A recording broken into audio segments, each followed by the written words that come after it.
Is work. Hey guys, welcome back to the channel. Today we're going to be doing something actually relevant. Oh my god, I feel like we've been doing so many irrelevant topics. This one is actually one of my favorites because it was, I guess, a challenge which was set to me in my early days of being sex positive and being someone who actually promotes pornography as a sex education outlet.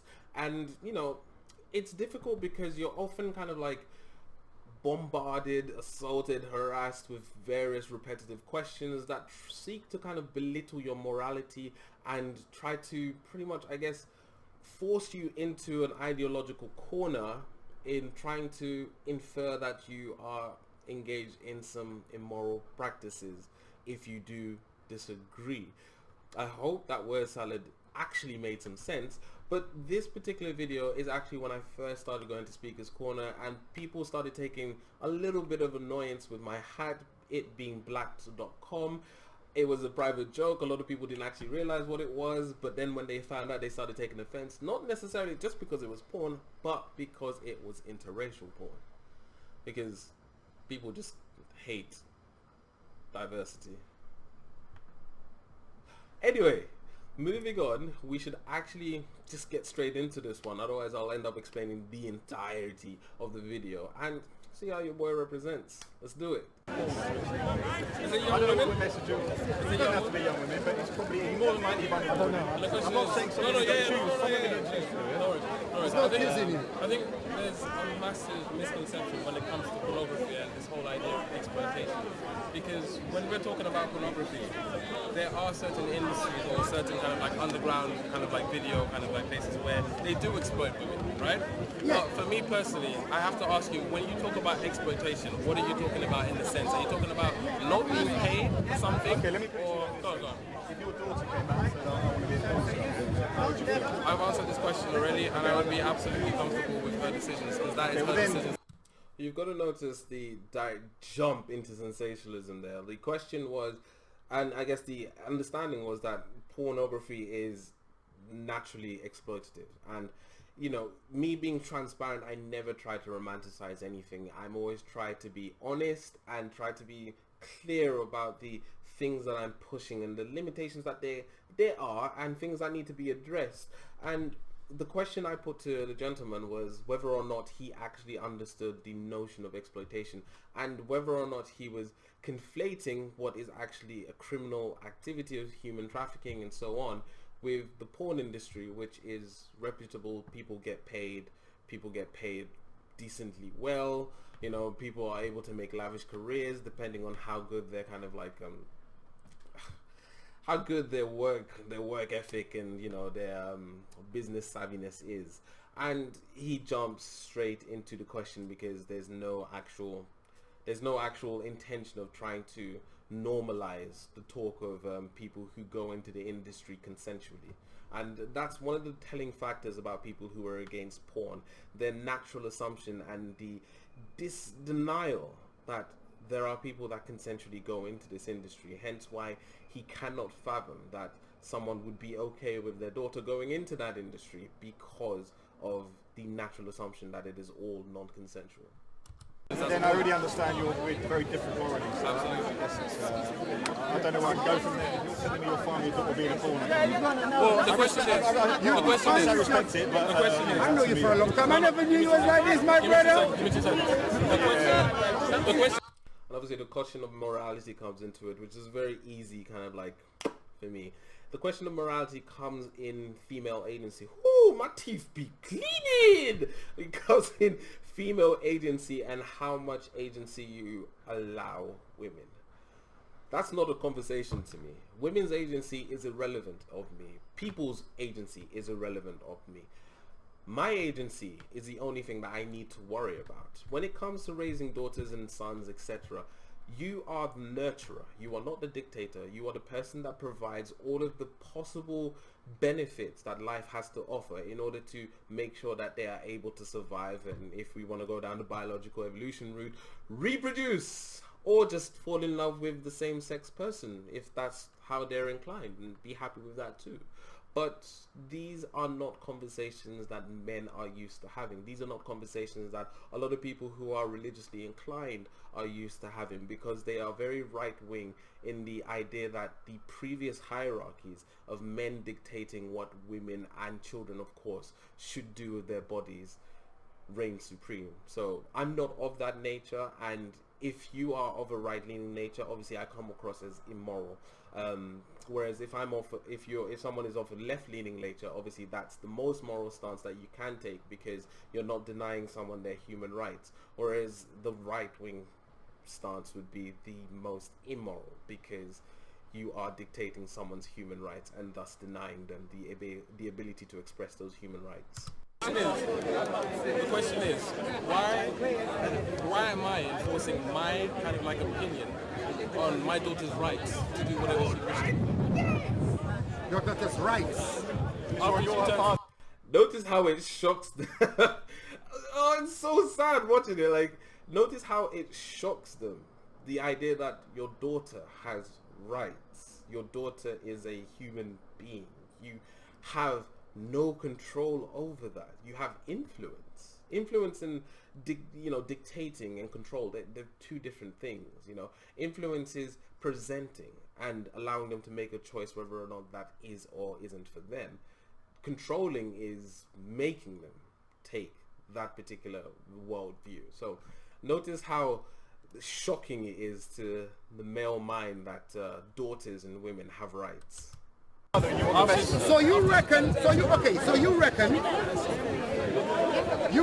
being your daughter come to you and say to you she wants to be a porn star, so you reckon that's right?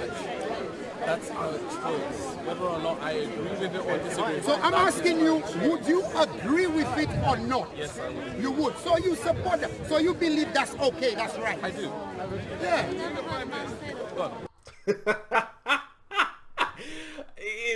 It never. Oh, look at that face. That's a meme right there. That is a meme. Next question. It makes me just laugh. Just how shocking that is to people. You live in the West.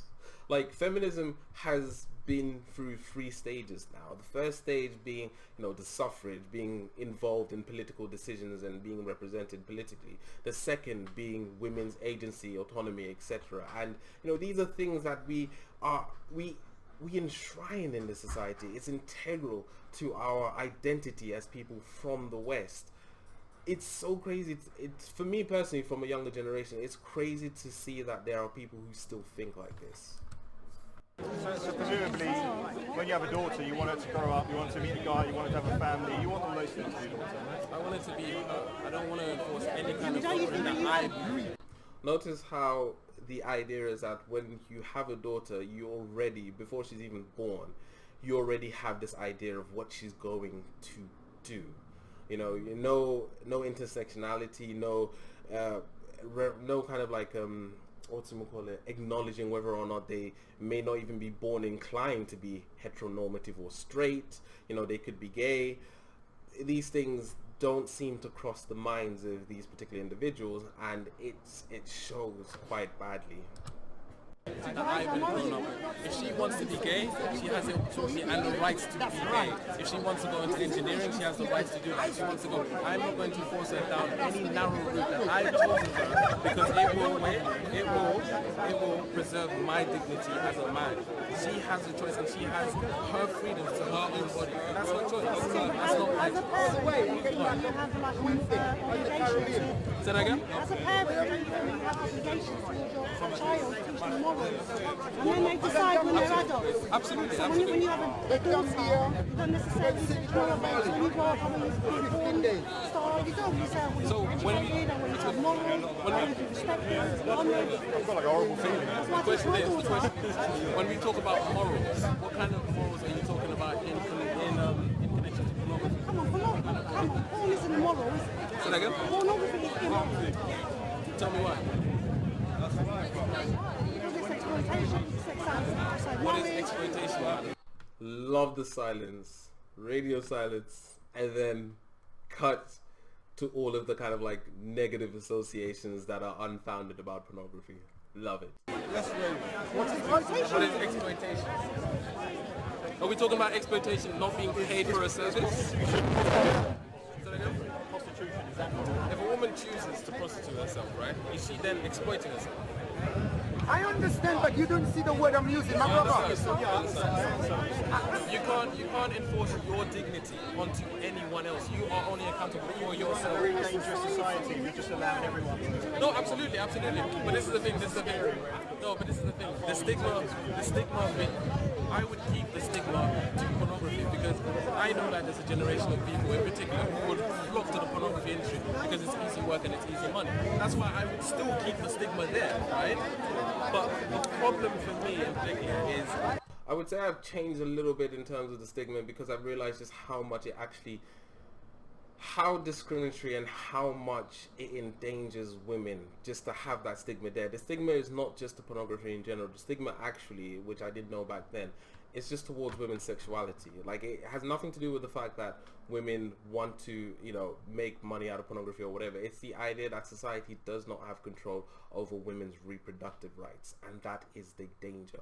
When people start to belittle people who get into this particular industry, it makes them more susceptible to abuse, violence, exploitation is another one. So, you know, keeping that stigma alive and that hate towards porn stars and sex workers is what actually contributes to them being in higher risk situations of being exploited.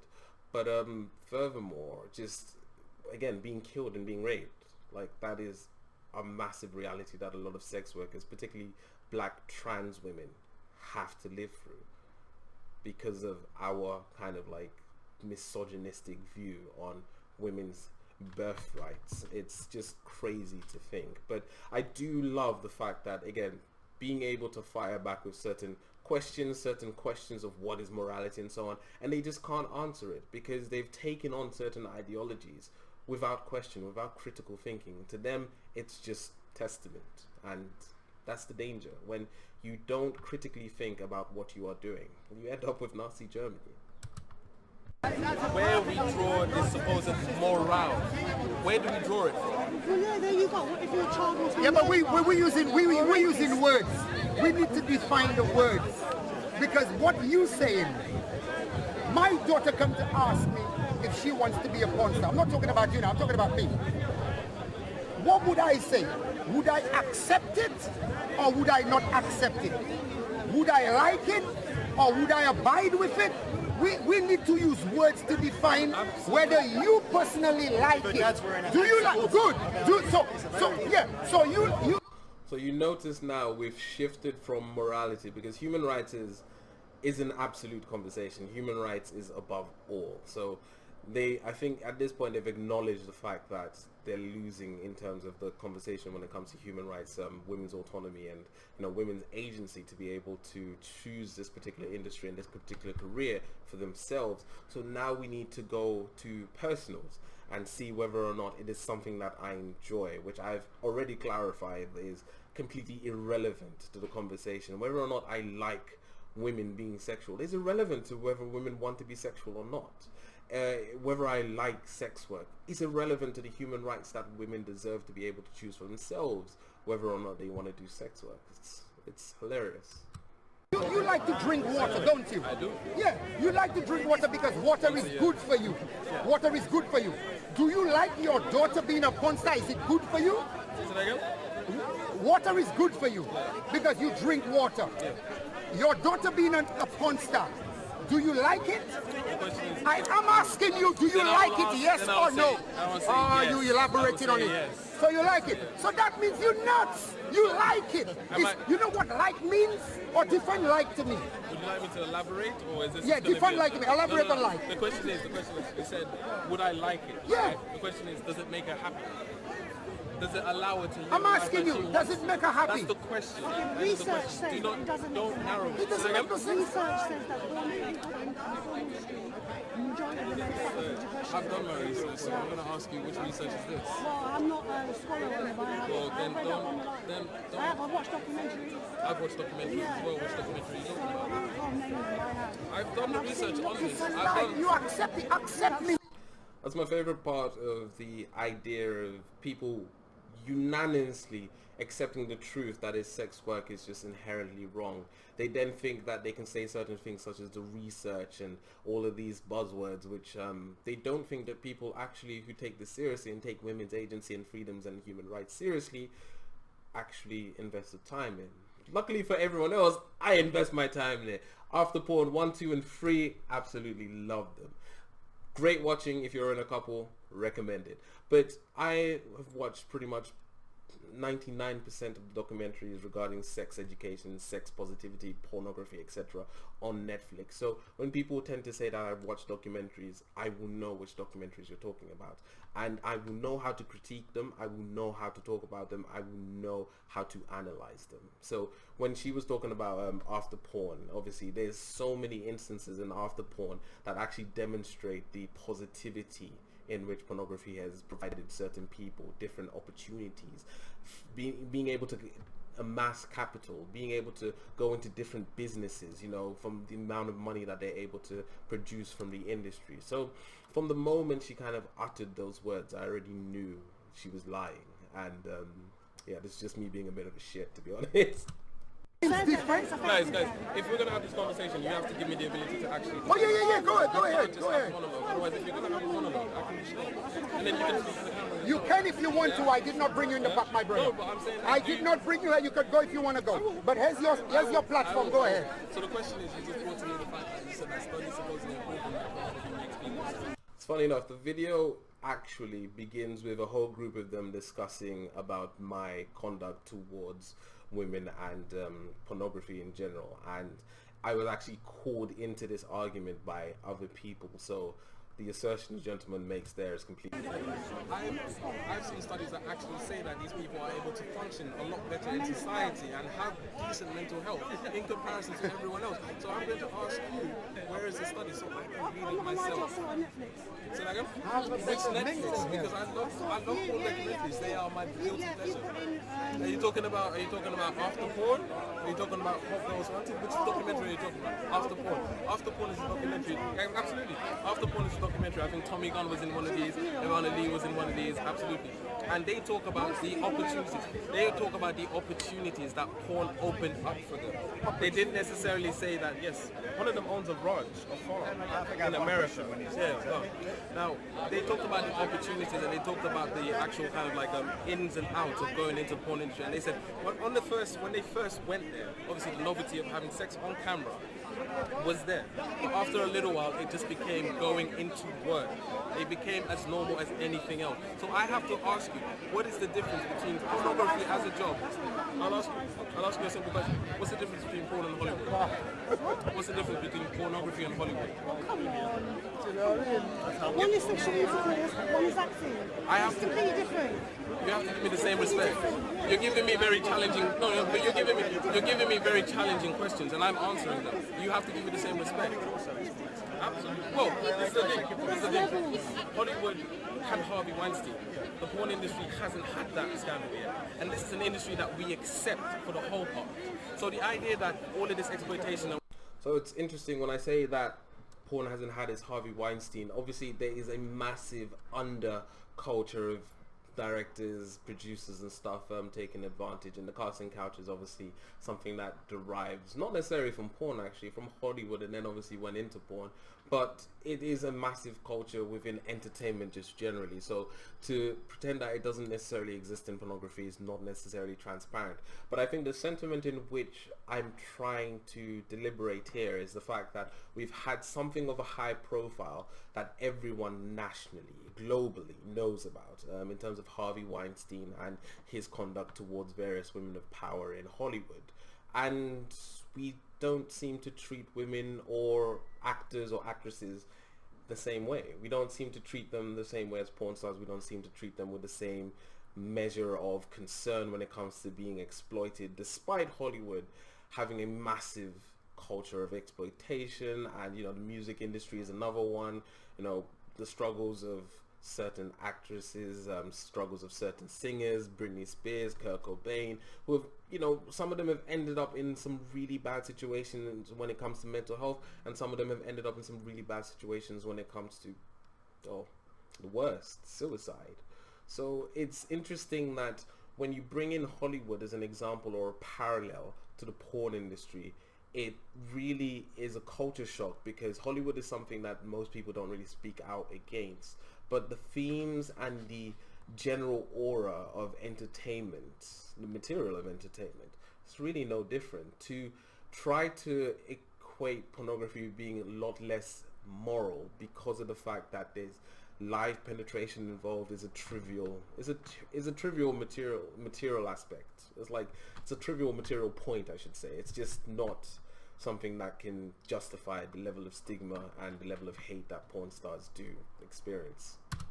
And whatever does happen within the porn industry doesn't support how we support Hollywood, even though Hollywood has given us examples of institutionalized systematic abuse. So, sorry. No, you're absolutely... And Hollywood, they're not on the same level. No, absolutely, but they're still the same sin. A sin is still a sin. That leads to my question, because obviously you're speaking to four Muslims. Oh, okay, yeah. So you Muslim? Yeah. So obviously we're coming from... I asked him earlier on if he's Muslim. He's not Muslim. He's not Muslim. Yeah. He said not yet. We're obviously coming from a religious point of view. that's clear cut. So my question would be, what's your moral angle? Because it seems, if you're allowing that for your daughter, I'm really interested to know what your feeling is on where you get your morals from, because it seems to be a scary... Like you said, it makes her happy. No, absolutely. I mean, I can name you some things that might make your daughter happy, but I don't want to Let me actually I want to come across and divert that. Good. I don't like to say sorry when I'm having conversation with people, but you married. Oh, I'm in a relationship. You're in a relationship. Would it be okay if your partner a porn star? Absolutely. Because it's not about possession. A relationship is not about possession. Brother, nuts, man. You're consistent. You're nuts, my brother. You're crazy. He's consistent though. Put down YouTube, man. The brother crazy. Where do you get your morals from? Where you get? No one owns women, and for the majority of my life I've always felt like this. When it came to sexuality, I was never super jealous. When it came to relationships, I've had jealousy, but I've never been super jealous. Like the idea of threesomes, the idea of group sex, the idea of orgies and all of the elements which require me to kind of like extract my my toxic masculinity and accept that pleasure can be found elsewhere other than myself. It's never really been that much of an issue for me. Like, sex is sex. It's fun. It's enjoyable. And, the idea that someone can enjoy themselves is just, I don't understand why you would want to stop that, personally, from my personal experience. When it comes to, obviously, why sex or extramarital sex was politicized historically, like, we need to take into consideration the fact that we're talking pre-contraception. We're talking about when people promise themselves to each other for a long period of time with the idea or the indoctrination of trying to build a family. And, that's very different to nowadays, where relationships can now be based on just stimulant pleasure. And, the idea and the talking and the, I guess the planning of a family comes much later. So if someone enjoys spending time with you and you enjoy spending time with them, but they have free time, and do you want them to just be bored and so on? Like, I've just never got that. I've never been a possessive person. Yeah, your moral. Yeah, you're right. Where did you get your moral Your from? moral rank is clear, but your moral rank seems to be... Listening to... You listen to I would that. say listen. No, that's fine. I feel like you guys are giving me at least a fair say. I appreciate that. But I would say listening to other people. I think for a long time we've asserted what we believe is the direct narrative and the only narrative, without understanding that there are certain abnormalities in life. The whole point is that when people do go into porn, there's one of two reasons a lot of the time. No, don't get me wrong. There's one of two main reasons. There's other reasons as well, and let me not paint over it and not pretend that some people don't. If the go reason into that you know, because you do not know nobody. No, if the reason that you think you know. Financial. Financial. That's what you think. Financial. That's what I know. That's what you think. Okay, fair enough. Because everybody's different. Financial Yeah. and the actual enjoyment of sex. That's Okay. the other one. That's the two. Obviously, you get the side bits, right, where it says certain people do have broken homes, etc., and they go into this industry as a way of supposedly dealing with it. I don't know why, but a lot of porn stars have actually said that this is in the minority of cases, and a lot of the times people that do go into this industry enjoy. Just to elaborate, actually, again, this was like maybe 2 years ago, but so I'm a little bit more read up and a little bit more listened to the various sex workers and stuff. So a lot of girls actually who have been abused or had their kind of like agency kind of like robbed from them actually use pornography to kind of help them navigate this conversation and dialogue of, or just monologue, however you see it, of agency. You know, trying to understand what went wrong, you know, how they can reassert their own confidence and their own kind of like boundaries and so on, how to best communicate that and so on. Almost like someone who gets burnt and then takes on trying to understand fire as to better understand how to use it and, you know, make sure that they don't get burnt once more. That sort of, I guess, that sort of scientific thinking, that sort of critical thinking is what is pretty much excelled us as the species we are today. If we had just burnt ourselves on fire and decided that fire is not for us, we wouldn't have engines, we wouldn't have steamboats, we wouldn't have electricity. There's a multitude of things that we learn from bad experiences and then going back to readdress and revisit these experiences and take control of them for ourselves. So it was an interesting learning experience, actually realizing that some people can transcend their trauma and actually fashion it in a way, or fashion their healing in a way that is productive to not just themselves but to other individuals as well. So that has to be said, because that is an amazing feat that some sex workers have been able to achieve. And they realize that they're getting paid ridiculous money, and they have these opportunities that they wouldn't get if they went into a 9-to-5 job. Quickly, if it was a man porn star doing gay porn, you are for that as well? Just testing where your morals. No, absolutely. You don't like it? No, absolutely, I agree. If someone It's abomination to men and men. Say that again? It's abomination for men and men. Even if it's an abomination in your opinion, right? Then that's your opinion. We don't have. I'm just asking you. I'm not saying it's abomination. I'm asking you if it's abomination for men. I think it's been consistent. I think we've been consistent. You've been consistent. So we just have a difference of opinion. I guess what I'd like to know is why you are advertising it on your head. Is the black stick also involved? I'm training. Yeah, earlier on I asked you what's that for. And I hold on to this. But I asked him what's that and he said to me, he's going to tell me later. What's that? No, this is because you felt. Because I didn't know what was No, this. for me personally, this is a private joke between me and a couple of friends. Idea of men dominating, or men of color dominating white women in particular. But when we watch Indiana Jones, when we watch James Bond, when we watch all of these particular, you know, fictional scenarios in which takes a classically European male, inserts them into X, Y, and Z foreign culture, and pretty much almost enforces their beauty standards onto, you know, the women, and the women all fall for it and all of that kind of stuff. Like, that's absolutely acceptable. That's Hollywood material, that's Oscar material, that is the shit. That's classic. But interracial porn, nada. And when I first came to the park, I was wearing this hat. So then I thought, people are going to recognize me as the guy who originally wore the hat. So I continued wearing it, kind of thing. Now for me, I find it funny that there's no deeper thought into this, but everyone's trying to dig deeper and deeper and deeper. I've seen people wear the Make America Great hat again. I've seen people wear Make Britain Great hat again. Now, these are things that historically have terrible burdens and have terrible reputations. These guys are idiots. You're intelligent wearing it. the guys I've seen wearing it. That's They don't know nothing. They know nothing about that. I understand, but I'm about equal rights, so you treat me equally the same way you treat them, regardless if they're idiots. Is that a custom made hat? So they yeah, it's So you went out and you got a custom. So you okay? If you went to the shop and you bought like Manchester United. So, but you went out and you wanted to get this website, the concept of it put on your hat.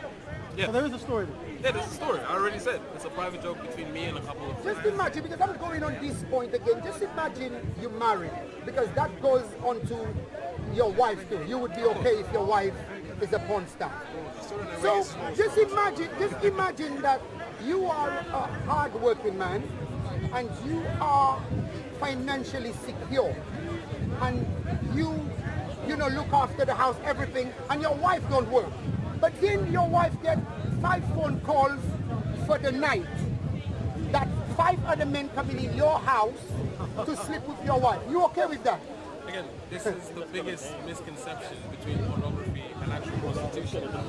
When you are in pornography, you do not sleep with the person. Yes, you are replicating the actions that do happen. But if anyone has actually been on a movie set, it's not like you go there, you have sex, and then that's it. They just record. No, there's No, we talking. Does that mean Bruce Lee, every time he turned up to set, was legitimately fighting? Does it mean that when someone is in a movie scene, and I don't know, it's an awkward Game of Thrones scenes or whatever, and they're Jaime Lannister and Cersei Lannister, they're actually thinking about fornicating with their biological sister or brother? Like, the conflation between non-fiction and fiction is just such a non-argument. We're talking about a porn star. We're talking about a prostitute. We're talking about... That's a different topic. Okay, what's a prostitute? Someone who gives sexual favors for money. Okay, and your wife doesn't? Say that again? And your wife wouldn't? No, she's making... What school you went to? But how you tell me he's intelligent? You just said that. You just said that. You know what's common sense? If common sense was common, we all would have it. So I'm telling... There's a significant difference between being in porn or porn star and being a sex worker. They are definitely umbrellaed under the same kind of like category of work. But the difference is that in porn you are choreographing, whereas in sex work, like actual sex work, live sex work, I don't know, because that makes me sound like I'm dismissing porn as non-sex work. But in sex work, you're actually delivering the service, delivering the actual act. You know, there's difference between the two, and you know the effort, the risks, and so on. They're so different. So you know the conflation. Not you, my brother. My brother. I'll ask you. Ask me a question. What's a What's favor? the answer? Go. What's a favor? What's a favor? A favor is how can I explain what's a favor?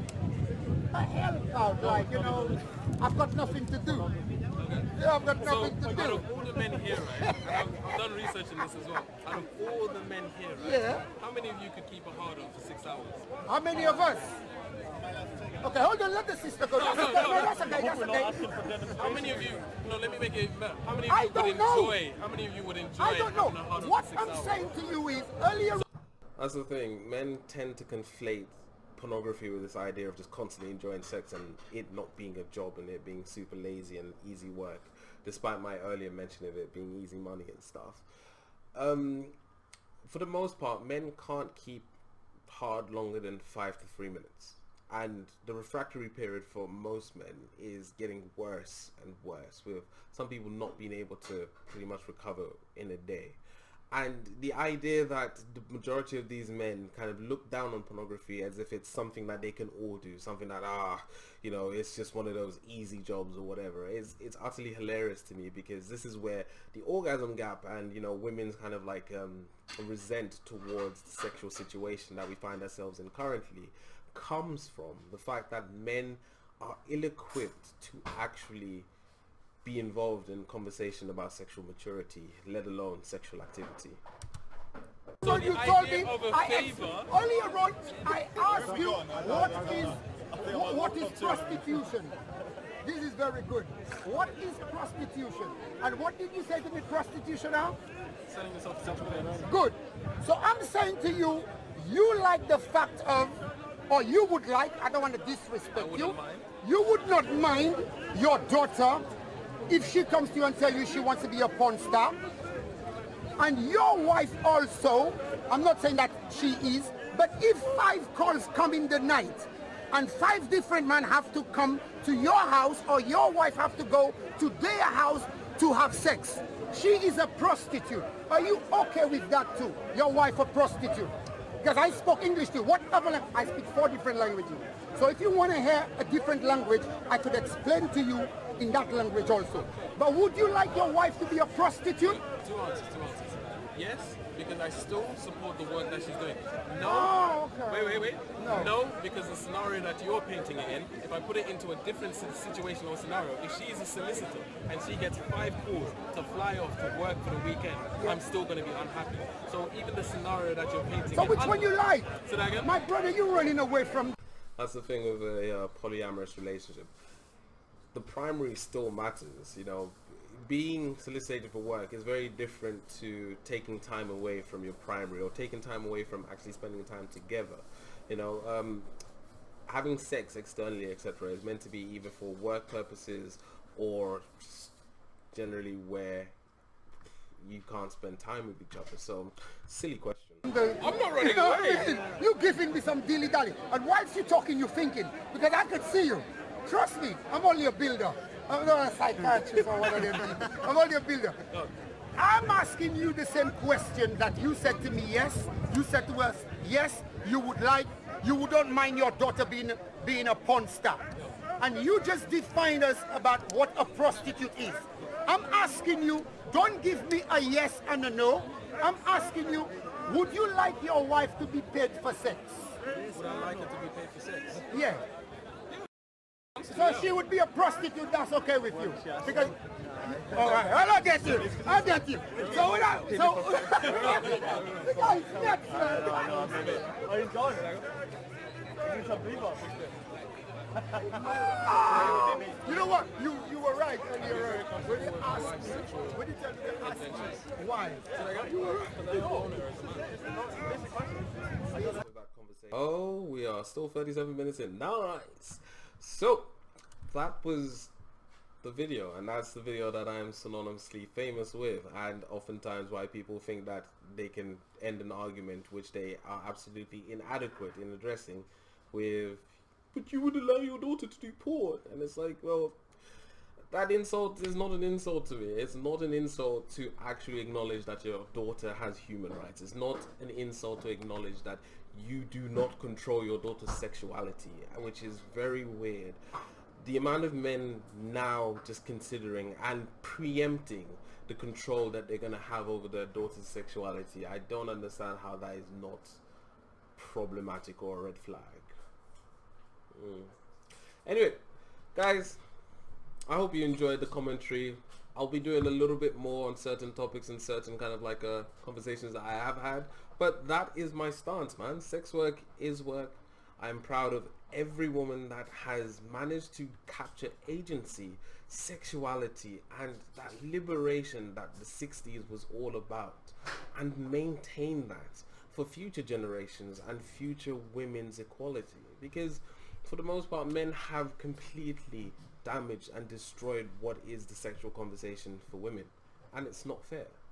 It's horrible to think that such an enjoyable activity is diminished for anyone because of the fact that society has decided that it's going to dictate that person's freedoms for them. It's ridiculous to me. Anyway, stay sexy. Sex work is work.